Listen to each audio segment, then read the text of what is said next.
మా మహేష్ విట్ట గారిని మాట్లాడవలసిందిగా రిక్వెస్ట్ చేస్తూ ఉన్నాం. అంతా మా రాయలసీమ వాళ్ళే ఉన్నారు ఈరోజు, మా అమర్దీప్ మొత్తం మేమే. మీడియాకి నమస్కారం అండి. ఎప్పుడు ప్రెస్ మీట్లు చూడడమే కానీ ఫస్ట్ టైం ప్రెస్ మీట్కి వచ్చాను. నేను కొంచెం టెన్షన్గా ఉంది. అండ్ ఫస్ట్ ఈ కథ విన్నప్పుడు అనుకున్న అమర్ సక్సెస్ కొట్టేసినాడు అని. ఎందుకంటే ఈ ఈ కాలంటే మా ఫ్రెండ్స్ చాలామంది డైరెక్టర్స్ ఉన్నారు. అండ్ డైరెక్టర్ ట్రైల్స్లో ఉండు. నేను కూడా డైరెక్టర్ అవ్వాలని చెప్పి యాక్ట్ అయినా. ఎవరికన్నా కథ చెప్పినప్పుడు ఇందులో ఫైట్లు లేవా, ఇందులో ఐటమ్ సాంగులు లేవా అని అడిగే వాళ్ళు ఎక్కువ ఉన్నారు. కానీ మావాడు మాత్రము సినిమాలో అమర్తో పాటు ఈక్వల్గా దాదాపు 10 క్యారెక్టర్లు ఉంటాయి.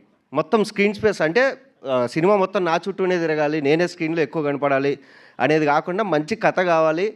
ఆ కథ ఫస్ట్ జనాల్లోకి వెళ్తే చాలు, సినిమా హిట్ పడితే తర్వాత చూసుకుందాం అనే మైండ్ సెట్తో ఉన్నాడు. సో ఫస్ట్ ఈ కథ ఒప్పుకున్నందుకు అమర్ నువ్వు సక్సెస్ కొట్టేసినావు. అండ్ పాన్ ఇండియా అని చెప్పేసి అనవసరమైన కథలకు కూడా ఓవర్ బడ్జెట్ పెట్టేసి తర్వాత జనాలు థియేటర్కి రాలేదని చెప్పి జనాల మీద పాపం, సినిమా బాగుంటే మీరు అందరు ఖచ్చితంగా వస్తారు, మీ తప్పేం లేదు. బట్ సినిమా బాగా తీయకుండా మీ మీద నింద మోపడం అనేది మా తప్పే. ఈ సినిమా నిజంగానే బాగుంటుంది. ఒకప్పుడు మనము కబడ్డీ, పందెం ఇలాంటి సినిమాలు ఎలా ఉన్నాయో అంటే అవి టీవీలో వచ్చినప్పుడు అరే ఈ సినిమా టీవీలో వస్తుందని చెప్పేసి ఫ్యామిలీ మొత్తం కూర్చొని చూసేది. అండ్ మా సుమతి శతకం కూడా మొత్తం ఇంట్లో ఫ్యామిలీ అందరూ వచ్చి కూర్చొని చూడొచ్చు. సో ఎటువంటి డోకా లేదు. చాలా రోజుల తర్వాత అంటే మన తెలుగు వాళ్ళకి తెలుగు కథలు వస్తే చాలండి. అంటే మీరు పడే కష్టాలు, మీ రియల్ లైఫ్లో ఉండే బాధలు ఎన్ని పక్కన పెట్టి వచ్చి థియేటర్లో కూర్చొని ఒక 2 గంటలు హ్యాపీగా నవ్వుకొని పోండి అంతే. మేమైతే షూర్ షాట్ చెప్తున్నాము, మీకు ఎటువంటి ఇబ్బంది ఉండదు. థియేటర్లో ఏంద్రేడు సావుగొట్టినాడు అనేది మాత్రం ఉండదు. 2 గంటలు హ్యాపీగా నవ్వుకోవచ్చు.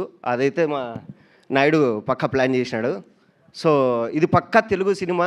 యాక్చువల్లీ పండగ రావాలి, బట్ ఆ కాంపిటీషన్లో ఎందుకులే అని చెప్పేసి 1 నెల తర్వాత వస్తుంది.